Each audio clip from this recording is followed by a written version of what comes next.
Finneas, welcome going, to man? my podcast. Thanks so much for having me. I'm honored to have you. I've been a fan of yours for so long, and I think a lot of the reason why I've always wanted to talk to you is because I've always felt a cinematic connection to your music.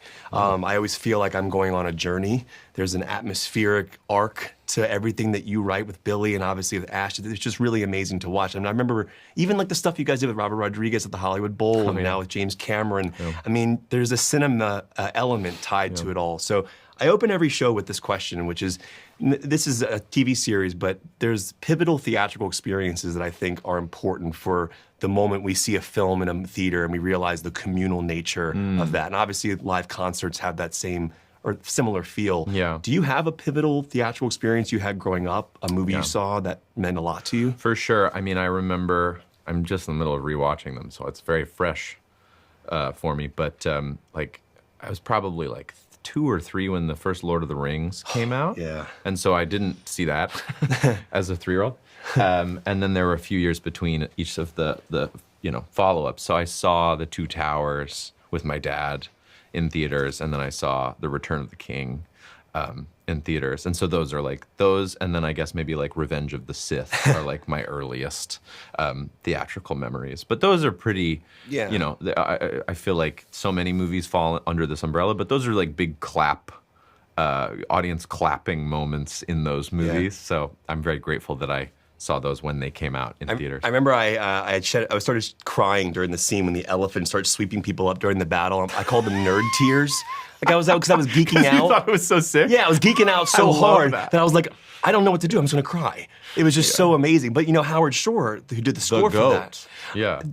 Were you noticing at all your attention to the score? I know you were young, but like, did you start to realize, oh, there's something about the way music is making me feel? I think that when you are just a fan of sort of like something, it's all just parts of, you're not like, I'm not thinking, wow, Viggo Mortensen is such a talented actor. I'm like, Aragorn is sick, And, I think that especially those movies, what Howard Shore was doing is like such a beautiful, like, that feels like the music from that world. You know what I mean? It doesn't feel like music from normal Earth. That feels like music from Middle Earth.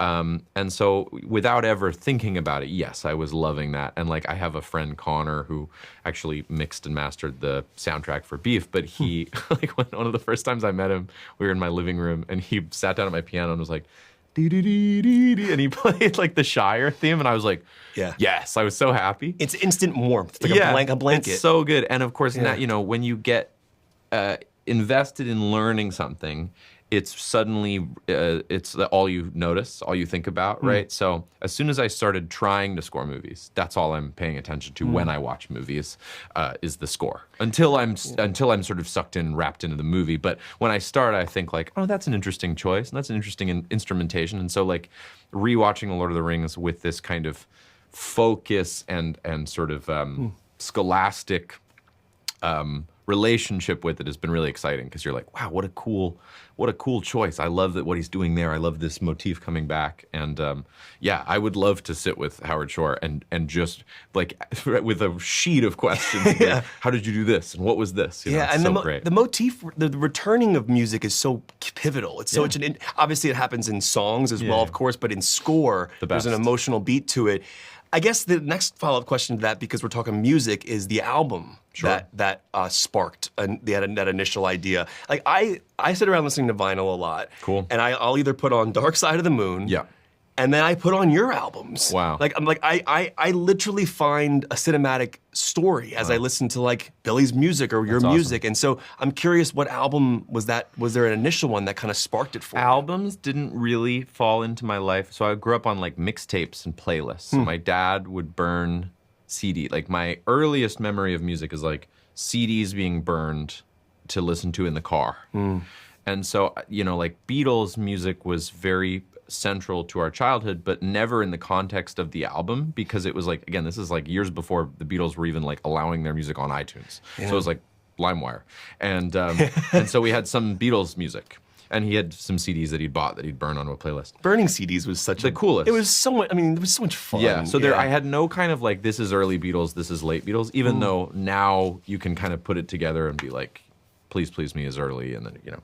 But so growing up, I was just kind of sort of a greatest hits relationship with everybody.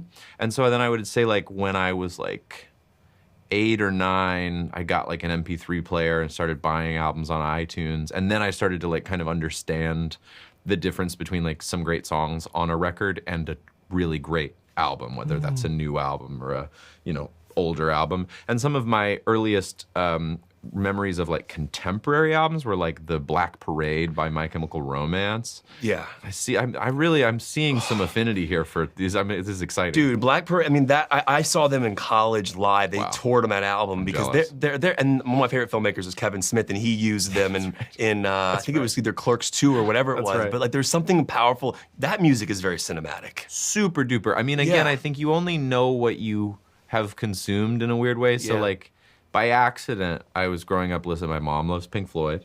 Yeah. And then I loved Tommy, the Who album, which is a concept opera. I loved the music from Phantom of the Opera. I loved Michael McCormick. Like, it's all kind of like my understanding of music clearly was like, everything has a crazy narrative and a world and artwork that's, you know, interesting illustrations of characters. So it wasn't even until I was like 12, 13 that I was like, oh, you can also just write some songs about your life and put them on a record. Sure. But growing up, it was like American Idiot and Black Parade and these like high concept things. Yeah, and then when you get the albums, like sitting with the record and going through the notes and reading the lyrics and who produced it and kind of, that is part of the entire experience. I think the pendulum is swinging back towards that now. That, like, I'm very grateful. Shout out whoever is doing this part of the work at Spotify and Apple Music that like you can now click the 3 dots and pull up like what members of the orchestra played on this and who mixed it and who, because I'm always, you know, curious about that. And nothing I like more than not knowing and loving something and then seeing who it is and having that new, like, oh my God, that guy did this. I love this song. Good for them. And then if, you know, in my life, if I run into them at some, you know, music guy thing and I get to go like, dude, I love that record. I had no idea it was you. Were you a DVD features guy? Because when Lord of the Rings came out, those are like the best, the goat of DVD features. Do you remember it was like the red, green, and blue like extended editions? Course, and like I was learning about Andy Serkis and performance capture. Like I mean, it was unbelievable. Totally agree. Going back to that first question real quick about movies. What was the first score you ever you understood the importance of? The Social Network. And the all right. Can we just? We're gonna be here for 10 hours, by the way. The reason I would say that is that I think that, and still, you know, I've done some string work and whatever, but like, you know, what John Williams or Howard Shore or even like Thomas Newman, who does some interesting sort of synthy stuff, so kind of unattainable feeling to me as a 12-year-old playing in a band. I'm not like. I don't know how to write out sheet music. I don't know how to play a violin or a cello or something. So I hear that, I'm like, wow, amazing. I will never match such genius. And then I was watching The Social Network, which happens to be a movie I love. Saw that in a theater too, and remember hearing this score and thinking like, well, this is incredible. And there was something about the kind of like quality barrier or something like. This is a David Fincher film, and it's, you know, written by Aaron Sorkin, and they've used these like techno beats and these crazy synths, and it's perfect for it. And it would be worse for this movie if it were a more traditional instrumentation on this. So that was the first thing where I was like, oh my God, maybe I could score a movie one day because that is sick, and that's totally different. I actually did I did a Q&A recently with Atticus and Trent. It was for the last Tron film. And this actually brings me to my next question. The music in that movie is sick. Genius. Very good. But one thing I found interesting about that one is that they were credited as 9 Inch Nails on that score versus cool Trent and Atticus. So for you, sometimes you're Finneas O'Connell, sometimes you're Finneas, Favors, Billy, obviously. And so I'm just curious, like, how do you see a difference? Like, I remember Trent talking about, like, the difference between 9 Inch Nails and Trent and Atticus. Yeah, I mean, there's obviously great instrumental pieces on that soundtrack, but then he sings a couple songs, which to me is that, as an audience member, that makes sense. Yeah. That would be sort of, I would be confused if it were like, well, but Trent is singing on this thing, and he and Atticus Ross are in the 9 Inch Nails, so isn't, like, I'm glad that they delineated it that way. Yeah. I think the same would apply for me. I think if I were, like, suddenly singing a, you know, bunch of lyrics, then I would probably be like, let's put that in my artist. Like if I were doing like the Eddie Vedder Into the Wild thing, which I love, then I'd be like, you should come out as, my own thing. The way that Billy does the Barbie and the, No Time to Die. But yeah, my last name has been so struck from everything, partially because I think Finneas is a mouthful. Finneas O'Connell is like so long. And then everybody thinks my last name is Eilish, which is fine. That's totally fine. But then I sort of think that first of all, it's not. And I don't even know the story about where that name came from. It's her middle name. But it's like that would be so goofy if I were like going by Finneas Eilish because there's no Eilish attached to my name. It would just be like to be a part of the Kit Kat Oreo brand identity or something. And so I was like, I'll just go by Finneas. But then for scoring, it's such a credit deep in the film's credit thing. I was like, that'd be my full name. That's cute, And that brings me to this interesting thing about writing themes versus songs. Yeah. And to me, it's an interesting balance because even in the Beef score, and this is going to come out after the season comes out, so we can kind of dive into spoilers, but you do bring some voice into the score at times. And so, like No Time to Die and obviously Barbie, those are soundtrack, right? So you think of I was thinking Tarantino. Pulp Fiction's a heavy soundtrack film. Hateful Eight, Ennio Morricone is a score-driven film. Right. But you kind of have dived into both. Can you talk about the difference in writing a theme versus a song? Oh, great question. Yeah, always a little bit hard for me to jump in and out of it, if that makes sense. I think especially the stuff I do with Billy, it's I'm trying to, from an instrumental place, I'm trying to leave all this room I'm trying to scoop the bread out of the bagel to put the toppings in. I love that. And then when I'm doing some score thing, I'm like, no, there is no voice to sing, on top of this bed, so we've got to find some way to have it be memorable and melodic. And I'm obsessed with melody. To go on a little tangent, the crass game Fuck, Marry, Kill? Yes. You know this game? We play it, me and my musician buddies play it with melody, chords, lyrics. Oh, wow. Yeah. How do you even choose? Well, it's so abstract. Where would you fall? But we've been killing chords. That's been the kill. Interesting. So everybody decides a different one between Fuck and Marry on melody and lyrics. But those are the two that those are my takeaways from an album. I remember a melody and I remember a great lyric. By the way, so do most people, but I certainly am not educated enough chordally to be like, what a beautiful new voicing of that chord. I'm obsessed with the melody that's on top of it. So, really satisfying and fun, and a really effective, the best part about scoring stuff, and I've only done a couple things, and I hope I get to do more because I love it, but the best part about it The Fallout's another great one, too. Really fun to work on. Yeah. The best part is oh, wow, I'm making this piece of music that has to perfectly line up with what's happening on screen and what the characters are feeling on screen and the sort of emotional rhythm of the scene. And I would never have had all of those ingredients to make this piece. That's such a gift. And so, especially melodically, if you're then tying something on top of it and then I'm sending it to Sonny, the creator of Beef, and he's responding to it best, anything like that. Once we get a little melody that feels like some kind of tag or identity for a character, but then there's this crazy scene where they're, running through a laboratory, then it's okay, we'll tie that thing in. We'll put that little callback to this thing episodes ago. So fun. So interesting. And one thing I find interesting, and because we can talk spoilers a bit, Yeah, sure. the scores have arcs. Yeah. Just like characters do. Sure. And I always think of scores as leading characters in movies, and then sometimes you watch a movie like No Country for Old Men, and there's really no score, Crazy, but it yeah. still works in a weird way. So sometimes the lack of it is interesting, and using it when to use it, when not to use it.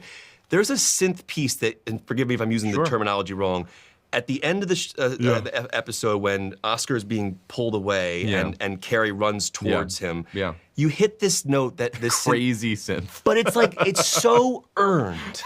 Do you know what I mean? I hope so. That's it's awesome. so earned. I had the hairs on my arm stood up because I was I've been waiting for them to reconcile somehow, right? Yeah. And the music helps with that moment so much. Can you speak about Please. that moment? So that piece specifically, and shout out to Sonny and to everybody that was working on the show. They really let me have a lot of access while they were making the show. I read scripts while he was still writing them, and then I was going to set to, sometimes I'd just watch a couple takes of the scene, but sometimes I'd like be there while they were shooting one scene in the country club, and the set designer would take me over and she'd show me like the set of Austin and Ashley's house, and that would be inspiring. So that was really fun to have all this access. And so I just started I felt like I had a good enough sort of image and feeling for like the way that the scenes were feeling to write some stuff. And so I just started sending stuff to Sonny while they were shooting. I was on tour, and then I was home, and then I was back out on tour. And I sent a bunch of stuff, and like some little things were like, I would say mostly that was for me. Mostly it was like, I made this today, here you go. It wouldn't be useful until like months later when I'm really in earnest scoring it, and there's like, okay, I liked that drum I used, I'm gonna use that again. But I made this piece called Vicious Thoughts that I sent that is literally just that piece. Like it's just the piece that ends the show. And he really responded to it and felt like it was the right energy for the last episode and the right energy for that reconciliation. And so that was a real gift for me, because then I could work backwards, right? So then in episode 1 or episode 4, you can play the lighter version of that, the kind of thing that foreshadows this crazy, like if we'd been working, and there were pieces that I wrote just when we got to episode 8, but it's like, if I'd written that when I got to episode 8, I would be so regretful that I hadn't thought of it in episode 1 to sort of establish. Such a gift to be like, no, that's gonna be there in 8 episodes, so write your way there. It was really, I felt very lucky to have that. This is why I started the show, because I feel I want people to understand the craft of what you're doing, because that synth moment at that moment is built on so many other things. Yeah. And it's also the TV. I mean, Lord of the Rings is not a short movie, but it's like there are 3 of them. I like anything that elongates a journey and gives you like the ultimate payoff at the end of this thing is so satisfying. I think that's why people, often are so critical of famous endings of famous shows, things like Game of Thrones that are so beloved, but I think people get so critical because they're like, I've invested hundreds of hours in this thing, and I really empathize. You want it to stick the landing so badly, Sometimes you watch a movie and it has a weird ending and you're like, kind of like that weird ending. But if it was that ending at the end of 3 seasons of a show, you'd be like, what just happened? Yeah, but you really earn the ending. It's really beautiful, and the final shot is just remarkable. But I want to talk to you about musicality of dialogue. Sure. I remember interviewing, was it Christopher Walken about, I think it was for Severance. The most melodic speaking man. But there's something beautiful. Like if you ever watched, you've seen Pulp Fiction, the scene with the watch. The watch. But the way he inflects. It's crazy. Right. Yeah. And there's a musicality to it. And I think about what you do, and I'll listen to you harmonize with Billy or harmonize with Ash. There's it's a dialogue. Sure. Like even in that song Till Forever Falls Apart, it's a dialogue back and forth in a way. Can you speak about like how musicality of dialogue affects the way you write music for a show? Yeah, I mean, it can be so helpful, and it can also be devastating because sometimes, like what I typically do, not that it's right or wrong, but like if I didn't have something going in, I watch the scene a couple times.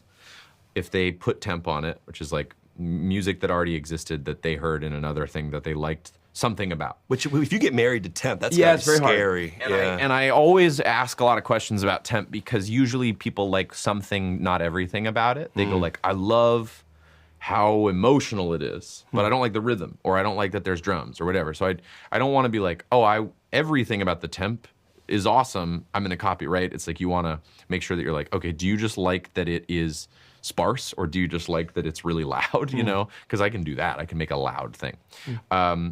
So I watch the scene a couple times, I watch it with temp, and I start making my music, and then I mute the scene audio so I can play a good take, right? It's like, I'll probably mess up my keyboard part if I'm hearing the dialogue. And so then I play it a couple times, and then I get kind of focused on the composition of it, and then I probably leave the dialogue off for like 45 minutes. Wow. Sometimes I turn the dialogue back in, and it gets way better. And I'm like, oh man, I'll be like, what should I add? What instrument do I need to add? And then you just unmute the dialogue and you're like, nothing, done. Oh. Sometimes you're like, oh no, I've fucked this whole scene up. I need to slow it way down and I need to take a bunch of my own stuff out because the dialogue has to still be the star. You know what I mean? Wow. So it can be amazing and it can also be like, oh, I've really failed here. But, good exercise also. I mean, mixers and engineers, I was just at a party talking about this with some other producer guys. Like, there's a couple great engineers who, like, mix with, like, a baseball game on in the background. Interesting. And for them, they clearly are educated enough to know how it has to sit with that, but it's so that they don't hyperfixate on something they shouldn't be. They're like, it's a noisy world. And it is true, sometimes you hear, like, a great mix in a Sephora, and you're like, wow. Over whatever tiny speaker is 30 feet in the ceiling, and I can hear people talking, and I can hear cars outside, and it's like, still sounds great. It's a real gift. So the idea of turning dialogue down, is that similar to when you're doing like a song, like with Billie or Ash or anybody? Like, will you turn the vocals down? Is that like not the same process in a way where like because the music is obviously separate from the vocals, but then it's also helping, you know what I mean? Yeah, absolutely. Yeah. Sometimes, yes, for sure. And also, it's just making pop songs, the order is always different, right? In this case, I'm making a piece of music, and then I'm watching the scene, and then I'm either making a new piece of music or I'm trying to sort of form it. But, in making a pop song, it's like I make some kind of instrumental sometimes, and then Billie hops onto it, or we write a song on an acoustic guitar and then we try to build it all together. But same rule applies in that, like, I'm just trying to not mess up, right? If I'm like, this is sounding awesome, and then I solo it and I'm like, oh, I'm kind of bombing. You know what I mean? I'm trying to sort of play a pass that isn't punishing or something, isn't rushing or dragging. It's Whiplash. Yeah, reference. Exactly. Love exactly. that. Dude, real quick, Reznor and Ross, real quick, one more thing on them. Please. I remember talking to them about the Tron score, and they were talking about how they had to talk to the sound effects department to make sure that their music was in the same key as the sound design. That's awesome. I was like, are you freaking kidding me? That's an actual thing. How much is that a factor into what you do in terms of like the world of the show? Because the music doesn't exist in their world. I mean, obviously there's scenes in the show where like we'll hear Billie's bad guy or something like that, but your music isn't necessarily there for the characters. So is there something about matching the sound of the world? Yeah, I mean, I went to the mixing stage for each episode on this show to be there in case something wasn't landing and then provide a different whatever. And sometimes those, one or both of us would have to change something, right? There's me and then there's the sound effects team. And we're watching the scene and you kind of all have the same gut response to something. You're like, oh, this worked when we were watching it on a laptop in the editing room. But now that we're in this theater and the sound effects are thumping and the music, like maybe there's some clash. So we'd adjust stuff. What's really present in this season to sort of tie it to the Reznor Ross thing was that, again, with the kind of preparation, Sonny had really clear ideas of what needle drops were in the show, and which songs would end each episode. Oh, and how your music has and so that was the thing that I really devoted myself to. Was I was like, okay, if this piece of score, which has to just be standalone score and feel really good over these characters, but I know that the next scene is Heads Will Roll by the Yeah Yeah Yeahs, I'm like, well, then they have to, at the end of this piece, we got to be like getting into that tempo. You're like a DJ, you know what I mean? You're mixing down into the right tempo. And it was really fun and satisfying. And I actually just because I started thinking of them as these like, you know what I mean? I'm just writing a piece of music, but by the end of the piece, we have to have gone to there. So like on the soundtrack, like I named all those pieces like a lyric from each of the songs to just be like, remind myself of like, cool. This ties right into Heads Will Roll or The Kill by LaRue or the Vicious Thoughts theme, which is at the end of the last episode. In a much earlier episode, it comes right before Real Love Baby by Father John Misty. And so it's like, okay, let's take this piece I've already written and then like change keys and change the tempo. And then at the very end, it's supposed to resolve. And then Real Love Baby comes in and you like change the chords and play the Real Love Baby chords, which was so fun. Wow. But again, it's like, I only am allowed to do, like, imagine if I was doing that and I would call Sonny and be like, we're definitely using heads will roll, because if I make some piece of music that he loves that goes right into heads will roll, and then he's like, we can't clear heads will roll, then you're like, oh no, now you have to throw out the piece of music that goes there, or you have to change it all. So I always was sort of double, triple checking. Let me make sure. This is exactly. Let me make sure. Yeah. Do you have favorite? What are your favorite needle drops in films? Like I know it's a kind of a big question, but like for me, and this is a random one. I always go to The Secret Life of Walter Mitty. There's some great needle drops in that David movie. Bowie Space Odyssey? It's a great needle drop. Dude, when Kristen's running out to the helicopter, great. that shit it changed the song for me. Yeah. And I'm wondering what are those moments for you, like in cinema or in television, where like a needle drop has affected a song differently for you? One I really love is Baby You're a Rich Man at the end of Social Network is awesome. So good. Such a cool non-use of score. Yeah. Like, so cool to not have a big overture there and to be like, how does it feel to be one of the beautiful people? Like, such a weird, cool reference to that song. I recently rewatched Project X. So many amazing, like Daft Punk is playing at my house, plays over like the credits montage thing. There's the remix of Heads Will Roll is much earlier in the film. There's that amazing Steve Aoki, Kid Cudi, Pursuit of Happiness. Like, I think also like that, much like the trailers for Beef have used some hot chip, like the trailer for Project X was all Kid Cudi, Pursuit of Happiness. And so like that was a really fun payoff as a 13-year-old. I mean, there's so many good examples, but that's like a recent thing where I was like, ooh, they didn't miss. These are great. Yeah. Going back to what I was saying about musicality of dialogue, and I want to compare that to what you feel when you're in a harmony with somebody. Because like I feel like when I'm watching Carrie and Oscar in dialogue, or Charles and Kaylee, there's a like I was saying, there's a musicality to the way they speak. And I feel like they're probably feeling a certain level of connection when they're in a rhythm together, right? When you're on stage or you're recording and you're doing a harmony, what does that feel like musically and emotionally when you're in harmony with somebody? And is there a difference between being in harmony with like Billie or Ash? I mean, with Billie, a couple things. One is like the best thing about it is that you just get in the pocket, and sometimes you just lock in. And you just feel like, wow, I'm breathing when they're breathing, and I'm, increasing my volume when they're increasing their volume, and it feels great. Sometimes the challenge with Billie has been, and this is fun, and I just adjust to it, is like Billie has she can sing very beautifully, very softly, and I just have a loud ass voice. I'm never quiet. And so like if you see clips of us performing, often like her microphone is here and mine is far away. And sometimes even like you'll hear my voice more in her microphone there because the gain is hotter than mine. But it's an amazing, connected feeling, and the like doing anything like climbing a rock wall, or working out, or throwing a frisbee, or like anything that by the time your body is taking over, that's fantastic. Anything where you're not hyper focused and trying really hard, that's the true gift. Is like you don't even realize. Sometimes on stage, I've had this happen many times. I think, did I forget to sing that verse? And I didn't. I just forgot to think about it. Like, it just happened. It's like driving and you don't know how you got to somewhere. How did I just missed my exit. Like that thing where, or I guess not miss my exit, I'm like, oh, I'm pulling in the driveway. That kind of like, my brain is just relaxed. Yeah. I'm not necessarily thinking about something else. I'm not thinking about like food, but I'm just calm, and I'm kind of meditating, and the song happens. So that's a real gift. To beefify this question, it sounds like a Taco Bell order. I know. To seven layer it, the double decker.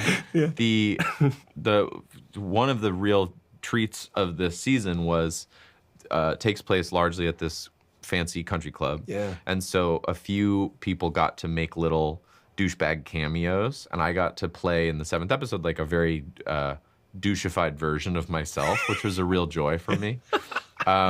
He calls you Finn. And I got to do this scene with Oscar Isaac, who I'm a big fan of. I think he's amazing, and have loved since like Drive and Ex Machina and stuff. Like big fan. And I'm putting, Oscar never said this, so I'm putting words in his mouth, but very good hyper experienced, amazing actor, and you get like the call sheet, and it's like, Finneas is gonna shoot this scene. Like, who is that? And they're like, oh, he's scoring the show. And you're like, the guy making the music for the show is like, that's who I have to do a scene with today? I'm making this up. He was only nice. Sure. But I'm just saying you can imagine that. And so then we start doing the scene, and we ended up having like a really fun time doing it. And I think he seemed relieved that we were having fun. He was like, you were very loose. I was like really happy about it. But he started to have enough fun that he was like, should we put earwigs in? And I was like, oh my God, it's like a secret hidden little headphone, basically. It's a tiny wireless, like invisible AirPod. Yeah. And I was like, sure. And he was like, we can sync them up, and then we can listen to the same stuff, and then we can, because the scene's kind of funny. He was like, we can listen to some like energetic music and then shoot the scene to that, and it'll change the way we perform it. Wow. And I was like, oh my God. Because bad guy's playing in that scene. Bad guy's playing. That was a later, funny, sunny choice. Okay. So during the scene, not when someone great is gone. I think Dance Yourself Clean was playing the whole time we shot that scene in both of our ears. Are you on rhythm with it, with your dialogue? No, but it just makes, it's like if it was on in the coffee shop and you're sitting there and you're kind of nodding your head to it. It just sort of locked us in. Like it reminded me of when I'm on stage singing harmonies with somebody. I was like, oh wow, we're like, you know, yeah, we know each other's lines because it's a scene, but like now we're like on this same, you know, sort of energy level, which was really fun. Okay, that's amazing. That was such a cool gift. I remember him being like, "We could listen to some score if you want." And I was like, I'd be so to have your own self-conscious if I were listening to some Beef music during this. So it was just LCD sound system, which was great. You know, it's interesting. I've always wanted to tell you this, and I've never met you before. We've DM'd a bit, but like I've never met you before. There's something you do on stage when either with Billy or Ash. When you look at the person you're with in such care. Like, and I mean this. Like, there's like, it's almost like you're like, hey, we're here for each other. This is the safe zone. Yeah. Because you're obviously performing in front of these people, but like, I've always noticed the way you look at the people you're singing with in like such a caring way. And I'm just, do you even notice you're doing it? And is it more of like, are you doing it for like safety? Like, hey, I got you.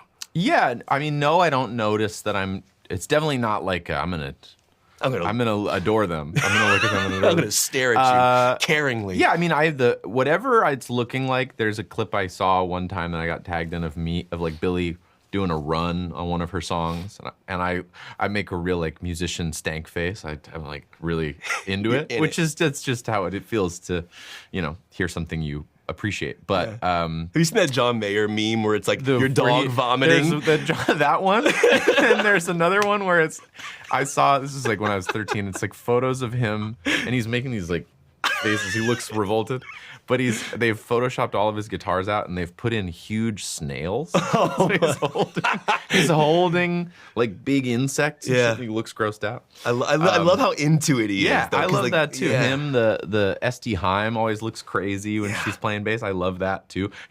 I know she knows that and loves it, but anything you're getting lost in is exciting. I've seen some clips of myself getting lost in music, and I've been very bummed out and self-conscious about it. Oh, it's not what you're talking about, but sometimes like if I'm just playing piano or something, I'm like, oh, I'd love to turn that face off. But it just reminds me that you got like you and like you're her brother, right and you guys are just kind of like, hey, we got this. There's 100,000 people watching. I mean, I sort of think of my role with Billie on stage, and obviously I don't play every show with her anymore. Yeah. I used to play all of them, and now I play like whenever I can. You have your own solo records, which are amazing, by the way. Everyone needs to check them out. I always think of my role as like the guy holding the trampoline while the acrobat is flipping. Oh, wow. And so I'm like, they're doing the hard thing, but I could kill them.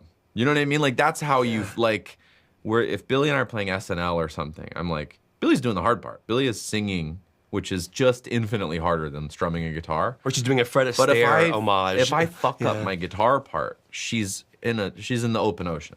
And so that to me is like, I'm locked in. I'm right there. And I don't want to, that's the other part is like, there's no room for like, if Billie wants to take an extra beat, because she's feeling the significance of a line, I'm like, that would be such a failure if I'm like, bring, and I step on the beat. I'm just like, look, we'll just wait this out, you know? Wow. Which is how that's I also grew up singing in choirs, and that was like, you better watch the conductor, man. Even if you are learning the song as you're singing it, you better be like looking up and back because they're gonna cut you off and bring you in.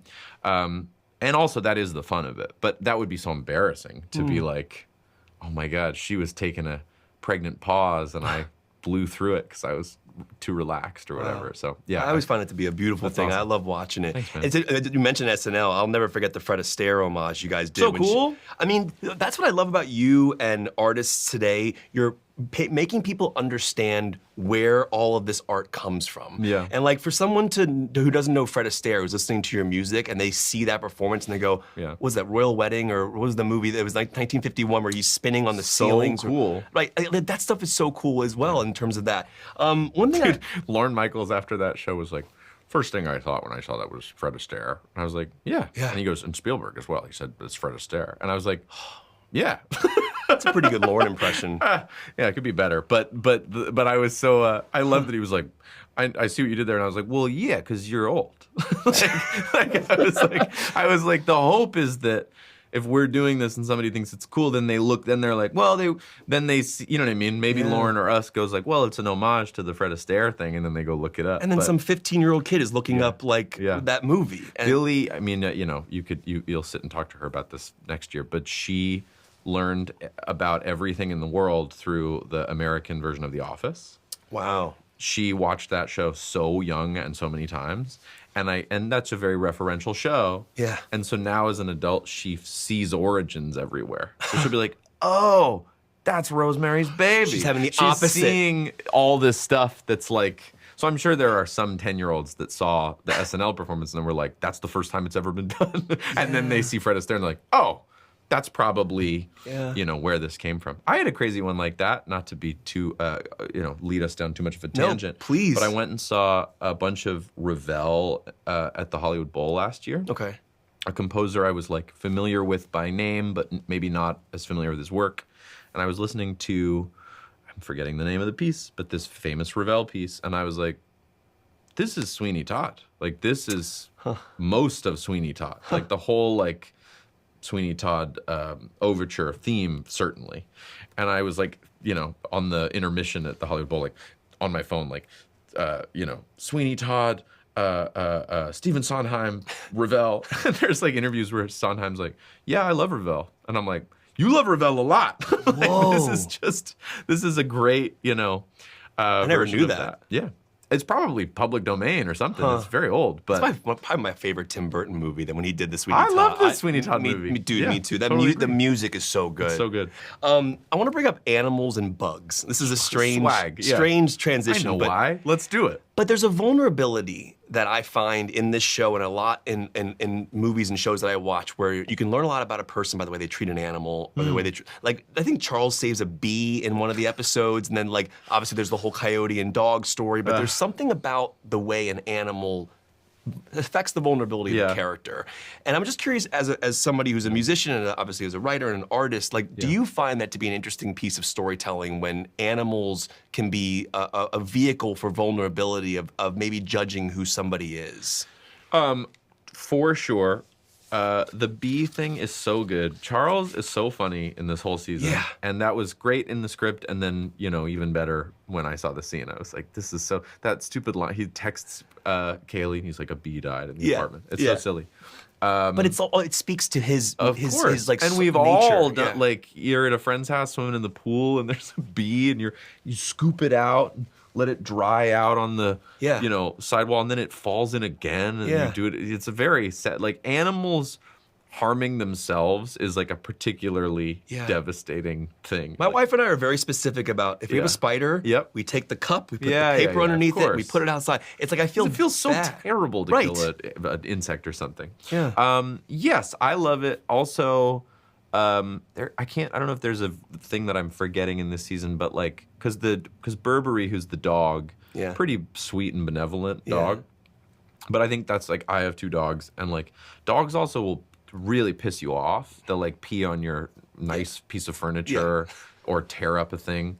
And like, I think that is a great sort of, that you have this like beast in your house, but you're not gonna like, you're not going to hit your dog. You're just going to be furious. You know what I mean? Right. So I think that that's like such a funny part of our relationship with animals. We can't communicate stuff to them. Yeah. They understand.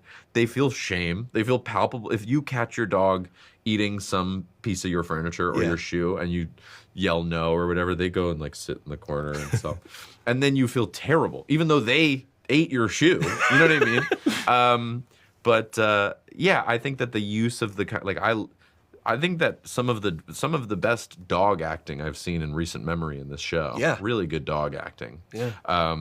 And from a sound level, really fun to incorporate animal stuff, right? There's like these kind of bee sounds all throughout the show, which I love because there was this kind of like insect presence, and there's like the insects in the light in the first episode. And I was like, it would be cool for it to sort of sound like there's bees crawling around. And then there's a couple stings during, to your point about sound design and sound effects, there's a couple stings when Burberry and the coyote are fighting and stuff like that, where I was, finding sounds of dogs like whining and howling and not using them directly, but like putting them in and then putting some reverb on it and some delay and just making it, because your brain can really sort of identify stuff without thinking about it. You can be like, that sounds kind of like an animal whining, and it is, but then you put a bunch of processing on it and make it more fun. we subconsciously kind of understand it. Totally. That's what's so cool about music and like the motifs and bringing them back as well. Yeah. One of the things I found interesting, did you see Project Hail Mary yet? I haven't. I'm really excited to see it. But Daniel Pemberton did the score. He's Another goat of mine. Dude, a really great Steve composer. Jobs. Steve Jobs is like, I kept trying to convince them while we were first working on this score. I kept being like, this temp is cool, but let's start temping with Steve Jobs. Like, that score is amazing. Do you know how he recorded that score? It was like, I watched that whole featurette. It's amazing. Because they shoot 16:35 in digital on that. It was so interesting. And he did all analog, and then he did the orchestral, and then he did the digital synth. It's so cool. Brilliant. And I love the music in that. Me too. In that score. The reason I bring that up is because I was interviewing Phil and Chris for the movie, and we were talking about the way you use score to lead an audience in terms of emotion. Yeah. And Phil said this brilliant thing, which was like, the score has seen the end of the movie. That's right. And I was like, that is insane, because I was like, I never thought about it like that. So as you're scoring this, obviously, there's a lot of twists and turns in the show. Yeah. Music can be used to lead us Yeah. a certain way emotionally. Yeah. How much does that go into it, the idea of like knowing where you know the ending, and the music knows the ending, but we're leading us down this path? How conscious are you of That's that? probably, I'm super conscious, and it's probably the most sort of, it's probably the area where you have the most discussion with the filmmaker in my limited experience, right? Okay. Like that kind of like, are we alluding to something? Are we scoring that the character is relieved right now, even though they shouldn't be relieved, and something bad is about to happen? Like, how should we approach this? Because that's so important, and also you can strong arm a scene, right? If two actors are playing good dialogue and they seem like they're super in love, that is the scene. And so if you score it with like horror movie scoring, you've really thrown the scene. Sometimes that's really cool, but sometimes it's like, if you're a filmmaker, you're like, no, I want this to have a moment of calm. I was just literally the other day rewatching Fellowship, and there's like that crazy scene at the end where they're running from the Balrog through the mines. And there's like one moment where they jump from one part of a bridge to a bridge is collapsed and they jump. And there's like 5 seconds of like, we did it. And then they all, like everything goes wrong. But I loved that they did that. I love that they hit like the horns come in and they're like, we won. And then like the next thing that happens is Gandalf dies. But I think that like, it is fun as there's some sequence, the longer sequences in the show could do that musically more, right? There's some sequences in like 6, 7, 8 where it's like, oh my God, they're in trouble. Okay, everything's cool. Nope, everything's fucked up. So like, I think that was really fun. I remember seeing Jesse Eisenberg talk about what it was like for him to see The Social Network, that he avoided seeing it for a long time because he was nervous about his performance. And then he said that he like walked in and he was like, oh, this music is so dark. He was like, I don't know what movie I thought I was making, but he was like, then you watch these scenes and it's so propulsive and dark. And so I think that is like, that's really fun. If I think about like, what it might feel like to be Ryan, for example, shooting scenes with like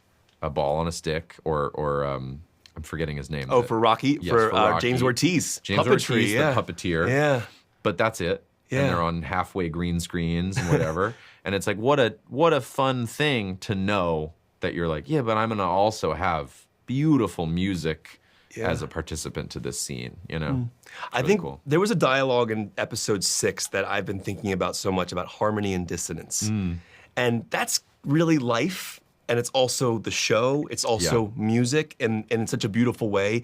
Harmony and dissonance are interesting. Dissonant music can really be effective. Sure can. Obviously. Yeah. But it's off in a way, quote unquote, the word dissonant. Can you speak about harmony and dissonance in your own life in terms of the way you do, but like how you find harmony and dissonance maybe within your music, but also your own life, and like kind of how that factors into the writing you do?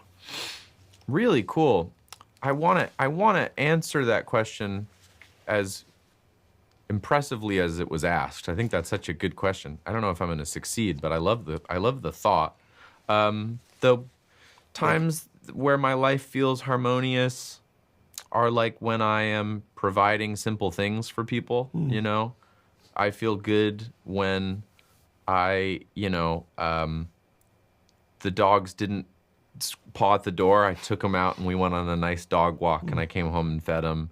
And then, Claudia's got to go somewhere early in the morning, so let me go ahead and like put that thing in her bag for her and leave it. But they're just little small things. That's when I feel like very at peace. And then I think there can be, like, I would say a big part of my sort of dissonant life is like a lot of the things on tour that aren't playing a show are very chaotic. And there's a kind of a like low grade fever all the time of like, you're at the airport in Portugal and all of the baggage workers are on strike and you might miss the flight. And if you miss the flight, then you might miss your set time. Like there's every day there's like a lot of war to get you to the little show. But it is worth it because the shows feel significant, and then it's fun to connect with people that have come to a music festival or come to a venue. But those are the areas where I'm like, oh, I'm jet lagged, and I also am like a creature of habit. Like I love going to the same 3 coffee shops and cooking myself the same breakfast. And I think that constant kind of like search and discovery and sometimes failure, you're like, all right, I've got one day in Edinburgh, try to find some food. Is this the best food I could have found today? Like, who knows? But it's what I found, and I'm eating it. I think there's like levels of that where you're just sort of like confused a lot. So those might be the kind of areas. But again, it's like I've learned that those are important for me. And I also like, I'm a serial vacationer. I hate to vacation. Yeah, you like to work? I like to work, and I like to wake up in the same place. I'm the same kind of way. Yeah. And I also, if I'm going to relax, I like to do it in a very sort of simple, like watch a movie in my living room. But I've seen the world because of touring, sort of against my will. And thank God, because I've learned so much and I've been exposed to different people and places and culture, and it's all a gift. But I have to just let myself grumble about it and then go do it. Anytime I'm at the airport, I'm like, I'd rather be anywhere else.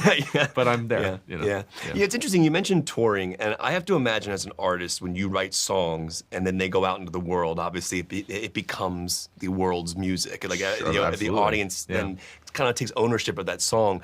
When you are on stage and you're singing your music to a crowd, I'm always interested to know if audiences give back a different meaning to the song than you intended. Meaning that when you're with the crowd and you're hearing them sing to you, like, does it give you more depth or understanding of the work you did, where you learn more about your song with that audience? And do you have an example? I like feeling the excitement level, or the, to give a couple lyric examples, like with Billie years ago, we wrote a song called Happier Than Ever, and the end of the song is, made all my problems your own. Just fucking leave me alone.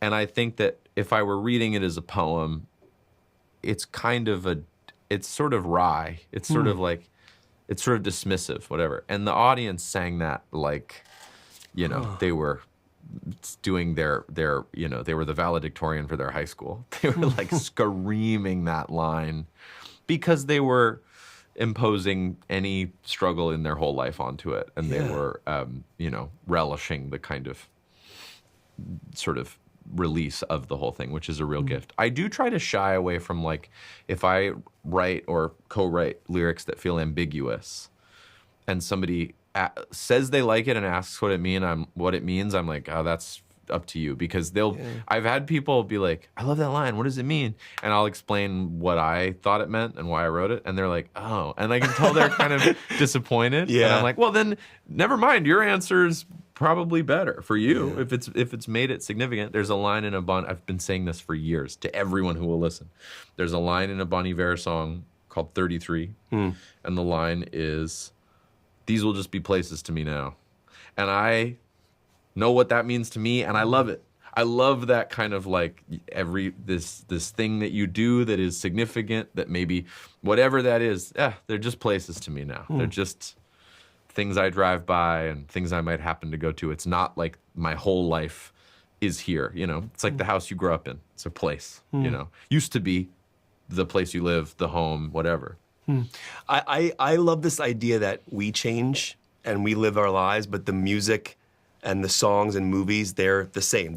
Meaning that they've remained in time. Yeah. And I had this experience watching No Country for Old Men in my 20s where I didn't understand the ending. I remember going to black, and I'm like, I don't know if I liked that because it was ambiguous, and I wanted answers. Yeah. But then when I watched it in my 30s, after living 10 more years, it hit me like a ton of bricks. It's now my favorite Coen Brothers movie ever. It's so good. And so I'm curious about songs that you've written years ago and how they affect you now. Like, is there a song that you think back on, like maybe like 5-10 years ago, that you had a certain feeling when you were writing it, and now you've lived a life, of course, and I'm curious what that song then means as you play it. It has to, I'm sure they change. Cool. Great question. Yes and no. I mean, like a very, like a cheap shot answer is that my best friend David's dad died last year, and he'd had cancer for a couple of years. And this was a friend that I still make music with him, but we played in bands together in high school. And I wrote this song that was on my first record called Only a Lifetime. And it's just like, the only reason I wrote it is because I do the thing I'm encouraging myself not to do in the song. That's the only, like, the chorus is, don't waste the time you have waiting for time to pass. Wow. And it's like, I do that all the time. Like, again, we go back to the airport thing. If I'm traveling, I'm like, can't wait to go home, you know? And it's like, yeah, but here you are today. Yeah, we're always waiting to get to the next thing. I'm very impatient, whatever. So I really wrote it as this kind of, reminder of this thing. And I hope that I'm getting better at it, but very slowly. But, like, he knew he was going to die, and he or his wife were like, you'll play this at the funeral, right? And I remember being like, yes, of course. What a crazy thing to be asked, Yeah, that's a lot of pressure. I'm going to die. You want to play this at my funeral? And you're like, yeah, whatever you want, man. But, I think getting to play things like that and be like, oh, this is totally for this other person who had this relationship with it. Then I'm not thinking about the fact that I do it. I'm thinking about, like, wow, I had this, my best friend, and I loved the moments of my life that I got to spend with him and his dad, and I don't get any more of those moments. But it's like anything that suddenly is getting sort of enveloped in new experience and new meaning is a real gift. And anything like that, that's how music, I think, is like scent. If you go on vacation and you walk into a beautiful hotel and it has a certain smell because of flowers in the lobby or an air freshener or something, you're appreciating it or you're not. But then 2 years later, you're in the mall and you're like, whoa, I am in Rome right now. Yeah. Because that's how our brain, holds on to memories, these sort of songs are like puzzle that. Pieces. And so I love, when I have a song like that, I love being, and I sometimes now, as I age, have done it enough that I can know, you know what I mean? Like, last year I got way into Rufus Wainwright, and I listened to, like, Cigarettes and Chocolate Milk all the time for like 2 months, and I was traveling. And so now if I put it on, I'm like, I feel like I'm in London. Yeah. Like, and I love that. Yeah, you're taking back to that exact moment. Exactly. It's so cool. Yeah, and it's like, that's not Rufus's fault. Yeah. But it's for me. Yeah. You know. Well, I'm being told that we're out of time. This has been a pleasure, man. Good to talk to you, man. I'd love to talk to you again sometime, Me too. and this has been so awesome. And congratulations on Thanks what you so did much. on this show, Thanks, man. Appreciate it. Thanks for all the questions. Thank you, brother. Good to see see you, man.